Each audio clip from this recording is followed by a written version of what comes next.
Hey folks, it's Ardwulf. Welcome. This is, I hope, the first video that I'm going to do on this game. Europa Universalis, The Price of Power. This is the deluxe edition.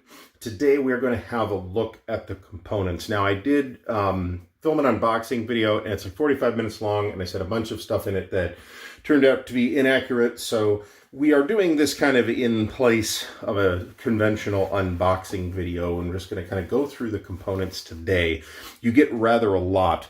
There is a standard edition and a deluxe edition. There is also an expansion that you can buy if you have the standard edition that adds the extra stuff that comes with the deluxe edition. In addition to that, there are a variety of add-ons that you can get for the game, like extra bot decks, extra dice sets, and fancy metal coins. So I'll be pointing out, or at least attempting to remember to point out as I go, where what I'm showing you are the add-ons and what comes standard with the game. But the big takeaway, the TLDR on the deluxe edition, is it gives you more of everything. More map, more events, more playable powers, an extra age. We'll talk a little bit about ages in this video, but this is not a rules overview. We'll see if I actually get to that. But for today, all we're going to do is have a look at what you get in the box, and I will talk a little bit about how this thing plays. Now, the good news is, unlike during the unboxing video where I was coming into it completely cold, I have actually played a short session of this at this point. So while I certainly would not say that I have the rules down, which would be hilarious if true at that level of exposure, but I have seen some of how the game functions. So I'm not coming into it from a position of complete ignorance this time. Okay, so the first thing I'm going to talk about is the map, or maps as the case may be. Now, if you picked up the standard edition, you got this map, which is the Western Europe map, and this map, which is the Far Continents map. And they are separate pieces, and you can see that on the Far Continents are the Americas, Africa, South Asia, and East Asia. And depending on the game that you are playing, that'll determine exactly how far you get in the colonialism game that is a part of Europa Universalis, The Price of Power, and the computer game. And I cannot speak to the original board game version, which was released in, I believe, the early 90s by Azure Wish. The designer or designers of that went on to work with Paradox to develop Europa Universalis, the computer game, which is now in its fourth incarnation, Europa Universalis 4. And I will tell you that while if you have played the computer game, you will find it helpful in getting your head around some of the concepts in here. But while this is a adaptation of the current computer game and not a new edition of the original board game Europa Universalis, a lot of what you might assume from the computer game does not necessarily translate over. I have played EU4 and actually EU3 as well, but more EU4, and I suck at both of them. So presumably that suckdom will continue through to Europa Universalis, The Price of Power as well. So back to the maps. There are two maps in the basic set, and there is a third Eastern Europe map that comes with the deluxe edition or with the expansion. And in all three maps, they are double-sided. On one side, you will have a setup for 14, and I'm having trouble unfolding it, setup for 1444, and on the other map, other side, you will have a setup for 1618. And the scenario you are playing, and there's a lot of scenarios in this game, you know, again, split between the standard and deluxe editions, will tell you which map or maps you are playing with. For example, in some of the scenarios, the Far Continents map is just out of play, but it is not out of play for the thing I am attempting to set up here. So the scenario will tell you which side, whether you're going with the 1444 map or the 1618 map, and which maps are in play, in addition to a bunch of other stuff. I may do a video about setup, which will explain all of that. So the map's done. So in addition to the maps, we get these player displays. Now in the standard edition, which accommodates 1 to 4 players, this is solitaire in the sense that there is an actual solitaire system in it. The standard box accommodates 1 to 4 players. The deluxe box accommodates 1 to 6. Now these are colored. This is the blue one. There's a white one, a red one, a yellow one, and so on.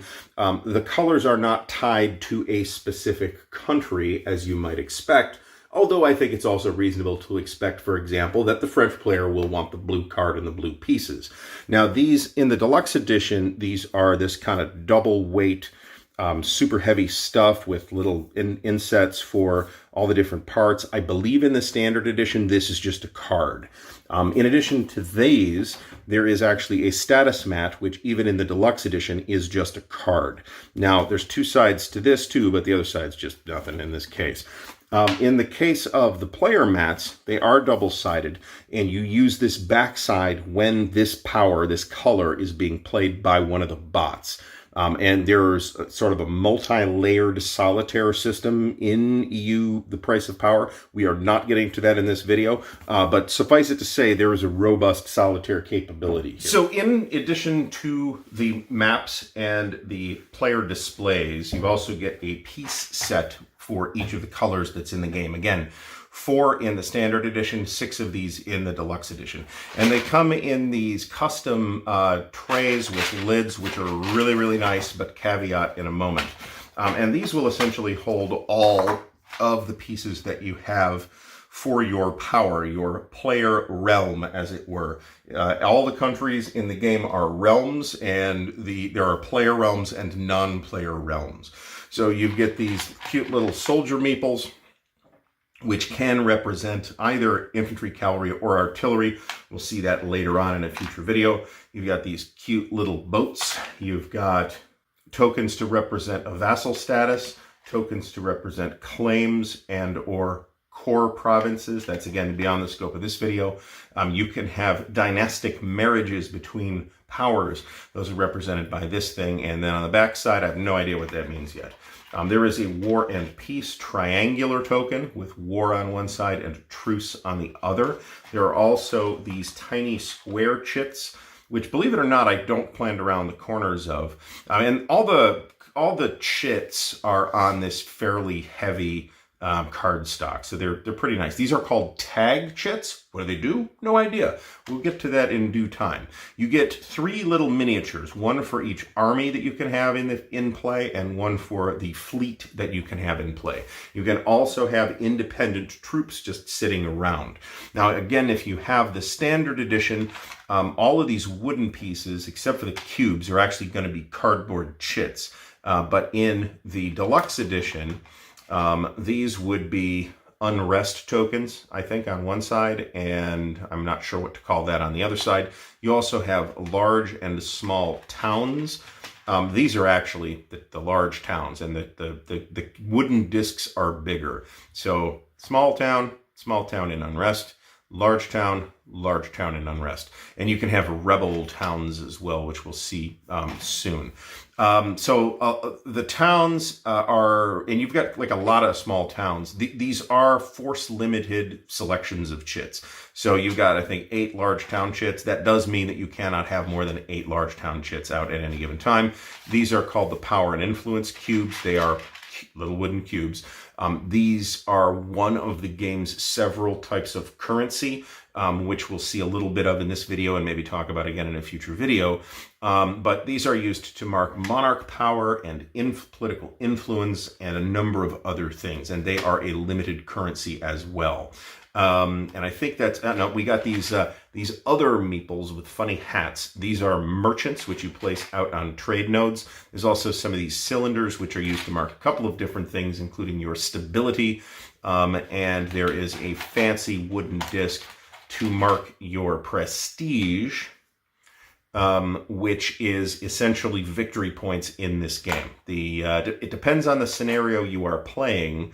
You got 2 of the little wooden cylinders and 1 of the discs for prestige. Depending on the scenario you are playing, which may also have other victory conditions, but the prestige is basically the victory points. If you run to the end of the game, nobody meets a specific victory condition, then victory is determined by the amount of prestige that your player realm has. You've also got one of these chits which says ruler general on here, because your king or queen or whoever can in fact lead armies, but that means they can also potentially get killed. Characters, this is a somewhat character-driven game. All characters can and will die eventually anyway. You can have, if your monarch dies and there's no heir readily available, you can end up in an interregnum, which is bad, right? There's a whole bunch of stuff you can't do, and your monarch power, which contributes to the monarch points, which is one of several currencies again, is pretty low when that happens. Now, I do really like these trays for the player pieces. I think everything organizes really cleanly. There is some stuff doubled up in here, but nothing is really more than doubled up. And most of these things are just, these are the meeples, and these are the boats, and these are the miniatures. There's about 3 different things in here, but most of them are going to be on the board at any given time. And these tag chits are a little doubled up. This slot does not appear to be for anything. I think you could get these tag chits in it, but I think you would have trouble extracting them if you did. Not recommended. And the lids snap on very nicely. I believe these are made by Game Trays with a Z. They have done other similar work for other games in the past, and they are very nice. Now, again, in the basic game, you get 4 of these 4-player powers, and you also get an extra one for miscellaneous stuff. Now, this is the exact same tray, and these are a variety of markers for a variety of things that we're not fully going to go into here. Now, this is where I think this is a little short-sighted. I really like the plastic trays. They're really nice, but this one was super duper crowded with wooden pieces and discs, and I felt like it was going to be hard to find stuff in this tray. So what I did, because, you know, it's the kind of thing I'm doing right now, is I created a 3D plastic storage unit for all of the wooden stuff that was otherwise in this tray. And I also did a thing for the currency, and we'll see that in a second. So the orange units are mercenaries. They're just little orange meeples, just like the other meeples. The black units can represent either allied troops or rebel troops, and then these black discs represent rebel towns. There is a fancy wooden first player disc, which I believe was a stretch goal during the Kickstarter. This was Kickstarted. It is a 2023 release, by the way. For those asking, because somebody's going to ask in the comments, and by all means, ask whatever questions you want in the comments. But yeah, these trays will be available for Patreon supporters at some point. It won't be this particular model because this is riddled with problems, and I had to actually take a saw to modify it to get it to work at all. There are potentially pirate fleets, and those are the little black wooden boats as well. So all of the non-player specific wooden pieces went in here, and together with moving the currency out of that tray, that went a long way towards making this feel a little more organized and luxurious. Okay, so a super brief walkthrough of how this is organized. You've got these hexagonal chits. These represent dynamic non-player realms beyond the scope of this video. There are non-player realms and dynamic non-player realms, and dynamic non-player realms can be fairly aggressive. You've got these markers for expanded trade nodes. A lot of these things have +1 manpowers on the back. You've got, there's a marker for a crusade here. If a crusade has been called, there's only one of these. So I kind of put it in with these large trade income chits. And these represent some kind of bonus to tax income. We'll see this maybe in a future video. I'm not sure how to get these things out, but they modified tax income. You've got these revolutionary chits right here, which also say +1 manpower on the back. I want to say this revolutionary stuff does not come into the game until age 3 or 4. We'll see how that actually plays. By the way, the game runs if you play all 4 ages, and age 4 is included in the deluxe edition and the expansion. So if you have the standard edition, you only get the first 3 ages. If this does look good to you, by the way, and you want to pick it up, it's expensive, but I'm going to recommend picking up the deluxe edition. It's not true to say you only get half the game with the standard edition. There is still a lot of gameplay in there, but you're getting everything in the deluxe edition. So there are also religion markers. Religions can change. I've organized these into Catholic and Muslim in one bin and Protestant in the other bin. These all have a backside. The backside of Protestants are Counter-Reformation. The backside of Muslims are Orthodox, and the backside of Catholic is diverse faith. So that seemed an obvious way to organize these. These are health tokens. These are given out and eventually will kill players under certain situations. We also have these occupation tokens, which is another one I haven't really seen come into play yet. These two compartments are dedicated to the Holy Roman Empire, which of course is a factor in this period. These mark membership in the Holy Roman Empire or not membership. I think these actually mark not in the HRE. These cubes do something which I haven't seen yet, and then there's this marker which goes to the Emperor, who has special HRE stuff. This is actually a status marker that goes on the status mat to represent imperial authority. Let me put it that way. But the Emperor has that imperial authority. So that's how I organized this last container. Also comes with the game are a set of currency cardboard tokens, okay? And they come in, I think, 1s, 5s, and 10s. Now, an add-on that you can get is to replace those cardboard chits with metal coins. And these are extremely fancy and luxurious. They are printed on both sides. They're obviously cast. You can see the cast lines. There's actually milling on the sides of the one pieces. So you got, again, 1s, 5s, and 10s. This is another one where I did do a 3D printed storage tray for this, and it's pretty heavy. This, by the way, is a double set of the coins. I think it's probably a good idea to do that, but something that I think a lot of people will end up doing is using poker chips for the currency anyway, and if you have a set of poker chips, you've got more than you need. So if you're going to do that, that's cool, but I really did like the metal coins. I thought they were pretty awesome. And the sets of coins are like 25 bucks a piece. So there's, I think, 36 of the bronze coins, 21 of the silver, and 21 of the gold in a standard set. And again, it's 1, 5, 10. So this is a double set. And also removing this from the miscellaneous parts tray gave me extra breathing room to organize this in a more relaxed way. Still working on the project of 3D printed storage solution for getting everything in the box, which I'm going to move on to next, because next we come to, despite the really well done and generally pretty well thought out storage that is included in the game, we're now going to see the one place where I think that completely falls down. So I'm going to show you the included storage solution for cards before we move on and start talking about the cards. And it is one of these another blow molded plastic insert that sits in the bottom of the box. And it's nice, and it's well designed in terms of, okay, I can, like, the boards kind of inset into this, and that's kind of cool.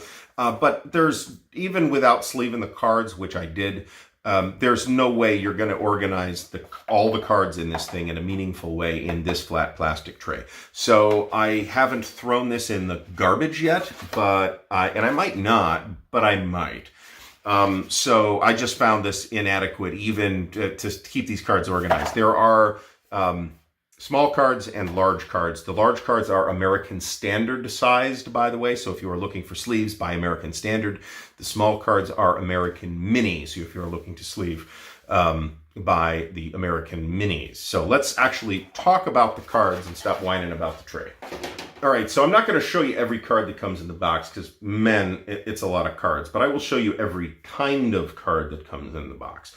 So the first kind of card I'm going to show you here, and I have developed these 3D printed deck holders to hold these cards, which are, not quite fully mastered yet. The first are the most straightforward, and this is actually the setup cards. Each power that is playable in any of the scenarios that are included in the game has one of these cards. So, for example, if you are playing the Papal States in 1444. Now, there are a couple scenarios in which you can play the Papal States. If you're playing the Netherlands, Portugal, France. So there's really kind of several major powers here. And one side is going to be France set up in 1444.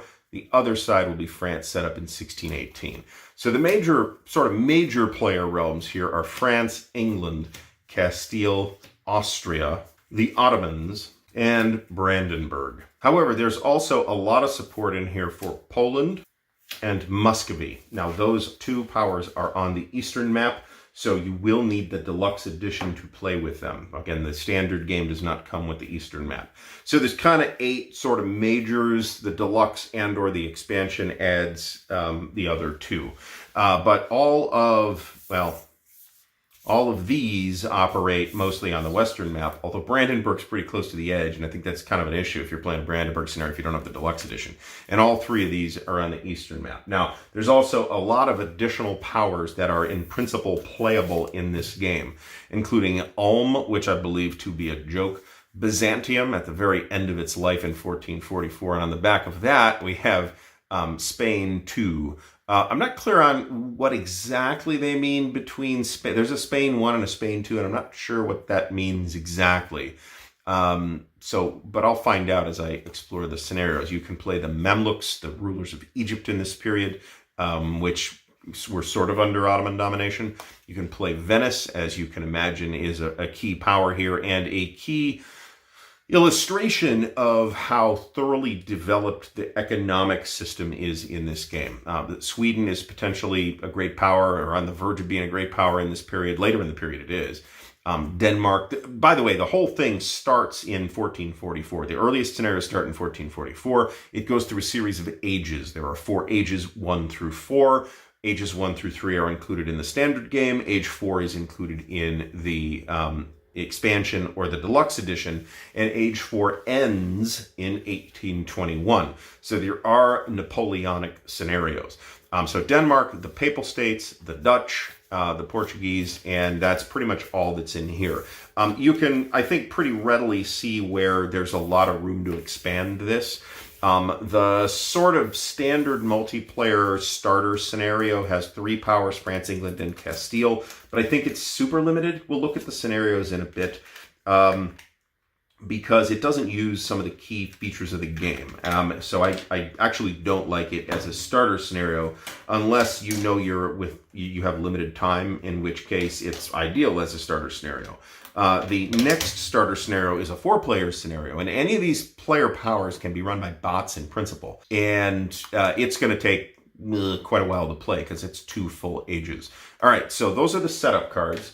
In addition, I'm not going to talk about this too much because I'm not going to talk about the solitaire mechanics in here. You get these bot decks. Now, you get in the standard game and the deluxe, I believe, bot decks 1 and 2. So each bot deck can power 1 bot realm. There is an expansion with bot decks 3, 4, and 5. So that's an add-on as well. And that may have been available in the Kickstarter, but I don't know. I didn't get in on the Kickstarter. There are also milestones. These are basically missions, and they come in different types, and they are by age. So here are the milestones for age 1, and there are 4 different types. In any given scenario, and a scenario will tell you how to set these up, you'll put out appropriate milestones for the age that you're in. And there's this is not 4 decks. This is actually 16 decks because there's 4 different categories and for each age. So there's a lot of replayability in this thing, as you can imagine. There are also power struggles, which is another thing that I haven't really gotten to yet, which are, they might be an advanced rule. There are advanced rules.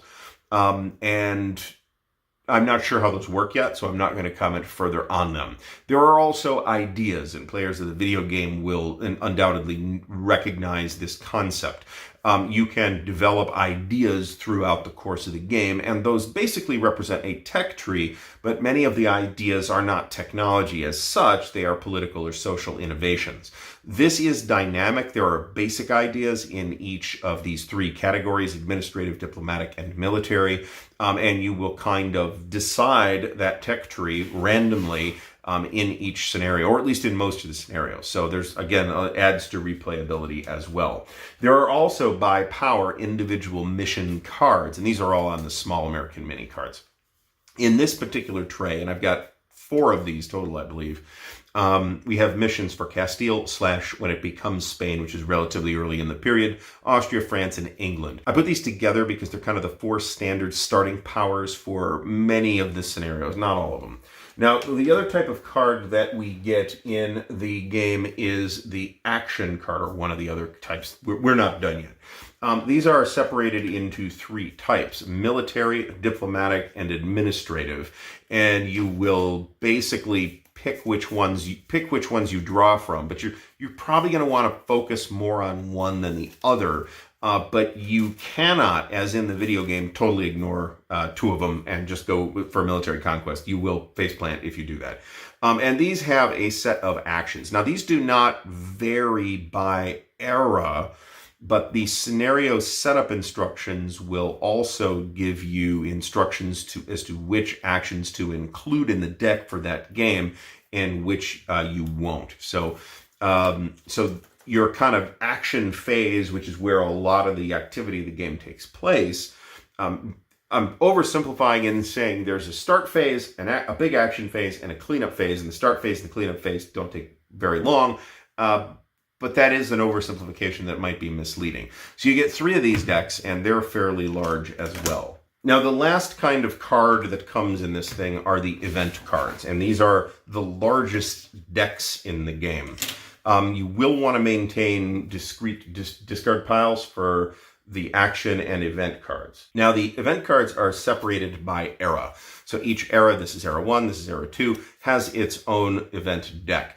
And you will basically construct the scenario based on these cards. So again, the scenario will tell you which of these cards go in the deck for the scenario that you're playing. So if you don't have as a power Brandenburg in your scenario, then there's a bunch of Brandenburg-oriented events that aren't going to show up because why put them in? This is actually a tool for scenario design, because in many cases there are multiple sort of event slots that this card holder needs a bit of work yet. So we'll be reprinting that in the coming days. So the events, in a sense, represent sort of a construction toolkit for scenarios. And there are rules, or guidelines, I should say, for developing your own scenarios that come in the game. Every event sort of has a slot, which is designated by a number. So you'll have event 1, event 2, event 3, event 4, and so on. But there will also be multiple variants of many of those events. So there'll be a 1A, a 1B, a 1C, a 1D. And one of the things you can do to mix up the scenarios is to say, we're going to put in 1D instead of 1A. Now, I don't recommend even looking at that for the first couple of games, but again, the replayability here is really, really high. So we have now seen all the cards, and there are 4 of these, one for eras 1, 2, 3, and 4, and of course 4 is included in the deluxe edition and or the expansion. We also get a army display for each player power color. Now these are the blue ones, and we get 2 for each player power color. And these are the displays on which you put the little soldier meeples to determine in, for example, Army 1, which is represented by this figure. Army 2 is represented by this figure. The fleet is represented by this figure. And you place the meeples in these slots to determine which type of troop they represent in that particular army. You will also, when you have a general assigned to that army, you will slide the card underneath here. Now, these are just thin cards, not that thin, but thin cardstock. These aren't the super heavy stuff that the player mats are made out of. And these have also shown a propensity to curl from when I have seen this at the table. And these are functionally single-sided. They're pretty on the back, but it's just a placeholder on the back. And again, you've got Army 1, 2, 3, and then your fleet. You can absolutely have individual troops and ships around on the map, but they are much more efficiently moved and utilized when they are assigned to an army where they can all be moved and fought with a single action. I guess I should have said, let's look at the player aids first, because there are player aids. So the main player aid that you get is this one right here, the Europa Universalis, the Price of Power. There's 4 of these, 4-player game in the basic edition, and 6 of these in the standard edition. And this is pretty good in most respects, but it is not going to be entirely sufficient. The game is somewhat procedural in a lot of ways, so when you want to declare war, this is what you'll do. If you want to call to arms, which is to call allies into the war in your favor, this is what you do. There's an extended flowchart in here on this one. There's just one of these. Here's the battle flowchart. Here's the peace resolution flowchart, which might actually be the most complicated thing in the entire game, actually. That's another thing that I feel like they could have done a little bit better on the on the player aids. These are good. They're just not quite enough. You also get one of these. This indicates all of the powers on the maps. So here's the realms on the Western Europe map, and as you can see, there's a lot. And here's the realms on the distant continents maps. And honestly, I haven't even looked at this yet. Now, one obvious thing that could have been on the player aids, you do get this actions menu, which is very nice. One thing that isn't here is in the rulebook instead, and this really should have been on a half-size card. So the rulebook is pretty nice. It's like 48 pages of relatively small print, but there are a lot of illustrations. This is a pretty dense game. The complexity of this for, I think, a lot of people who might otherwise find it very attractive is going to be pretty high. I don't think it's monstrously complicated, but there are a large number of moving pieces here, and it is going to take some getting used to. But there are small scenarios. They are not, however, small scenarios in the sense of leaving all kinds of stuff out. They do leave few things out, but so you're pretty much in at a pretty deep end right off the bat. The thing that it should have been on a card and isn't is this, iconography and abbreviations. I've seen this before in rulebooks. It is not an approach I like, where the text of the rulebook will replace words with these symbols. Like the first time, at least in this book, the first time it uses them, it'll actually tell you what it is. Imperial authority, and then that's the symbol for imperial authority. Power, and then that's the symbol for power. Ducats, that's the currency. That's the symbol for ducats. That's nice, but it's very easy to miss that. And a lot of these look relatively simple, and a lot of them are relatively small. So getting used to this will take some learning. That trick of putting the symbols instead of the words in the rulebook is not a thing that I like. I will say that because I have played the PC game, some of these symbols at least are relatively familiar. So if I see the dove, I know it's diplomatic power, for example. But still, you're looking at this thing all the time, and it should have been on its own reference card. They could have put it on the map. It's not anywhere except right here, as far as I know. Now, there's a pretty elaborate setup methodology here, but we're not going to go through the rules right now. Again, perhaps in a future video. So I will merely mention that there is, in fact, a second rule book for the solitaire system. And there's like non-player realms, and there's realms that are run by bots, and a lot of that has different ramifications if it's just a game and it's some minor realm, and it's not being run by an active bot versus being run by a bot, right? But these bots can run any of the powers. So if you want to play a game with France, Castile, and England, well, you want to play as England, then you put bots in charge of Castile and France, or you just three-hand it yourself. And I think that's fine, and actually that's my intention. So this is fairly elaborate. There's a lot of flowcharts in here. For those who love flowcharts, they are super dense flowcharts, which is why I don't want to deal with the bot rules right now, because by themselves they are a lot to deal with. And some of the basic functions of the game, like declaring war, declaring peace, all that stuff, work differently on bot realms than they do against regular realms. Now, there are two scenario books. Scenarios 1 comes in the basic game, and Scenarios 2 comes in the deluxe game. The first scenario book obviously is limited to scenarios that only have at maximum 4 powers, only take place on the Western Europe map, and end no later than the end of the Third Era. Despite that, there's a lot of good scenarios, and they are numbered. So there's already a decent number of fan scenarios, by the way. You can check those out on BGG. S100, this is the introductory scenario, and it doesn't use major sections of the rules. There are 3 sides, France, Castile, and England. And these are your setup instructions, and it's important to kind of work from the outline in the rule book of how setup is supposed to be constructed, but then for the details of many of those individual steps, you have to look at the scenario setup. And this table here is where the pieces go. But all the other ones, you still have to customize the trade deck, have to customize the missions, customize the milestones. Ideas are not in this scenario, which is one reason why I don't like it. But it's only 2 rounds, which is basically like 2 turns. And each era is normally, I believe, 4 or 8 rounds. So I might be getting that wrong. So correct me in the comments if I am. I probably am. It shows you how to set up the events deck as well. Following rules are not in play, all advanced and optional, all of a bunch of different chapters. Ideas are not in play, which is the one thing that makes me not want to start with this scenario. I think the better starting scenario is probably this one, but this one is like a full game and it's going to take longer to play. This is 8 rounds, so 2 eras, ages 1 and 2, and it accommodates 4 players, but there are also 3 and 5 player variants, and that's down here. If you play it with 3 players, you're playing without Austria.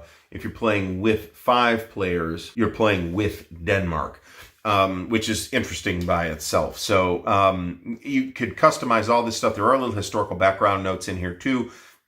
You know, there's only so much they can fit in this thing.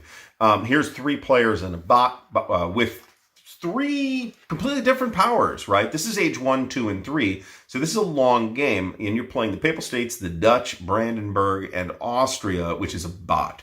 So this is a 3 players plus a bot scenario. And I don't see any reason why you can't just not have Austria being run. I think you need Austria being run by a bot in this case, because Austria is operating at a different level than the Papal States and the Netherlands and the Dutch. Sea route to India. This is a scenario that's going to heavily emphasize the exploration game of reaching out and colonizing those distant continents, ugly and all.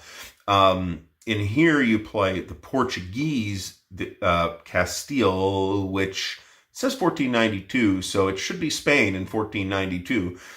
And maybe not, actually, thinking about that. That's when the fall of the Emirate of Granada happens, but I don't think Spain is formally unified for a few more years.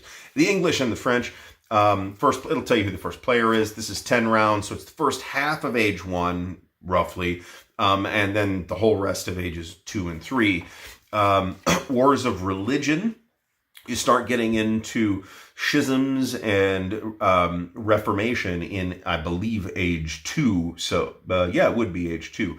And here you play Austria, France, Castile, or England. And this is going to be fairly interesting because the dynamic's going to pretty dramatically change. Suddenly you now have this whole, there's 2 different kinds of Christians thing going on. There's really always was, because the Orthodox are in the game as well, but only on the Eastern map. Here's the Bourbonic Plague. This is age 3, and this is a 4-player scenario. The Ambitious Margrave. There are dedicated solitaire scenarios. In this scenario, you play Brandenburg. There is a playthrough, which I believe is still ongoing on YouTube, of this already. In the backs of the scenario books, you have these bot targeting charts, and these tie into the way the bots function, where you have to, when certain actions occur, you'll have to determine a target, and working your way down this rather confusing looking thing will tell you who the target is.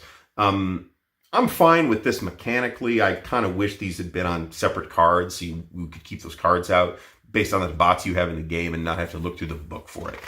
So that's another player aid. This game has been very thoroughly developed, unquestionably. And I suspect they ran into fundamental economic limitations about how much stuff they could include in the box, because as it is, there's really a lot of stuff in the box. You do get a little sort of player notes on the featured realms, which again are Austria, Castile, England, and France in the basic set. And then you have some scenarios that deal with Portugal, the Netherlands, the Papal States, and Brandenburg as well. Now, Scenarios 2 is another similarly sized book.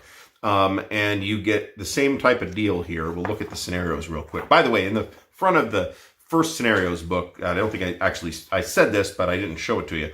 There is a fairly extensive set of guidelines for building your own scenarios, and it'll tell you, hey, here's the assumptions of how these decks are constructed. So here's what you got to do when you're designing them yourself. So this is the grand campaign, 16 rounds, 4 ages, all the way from 1444 to 1821.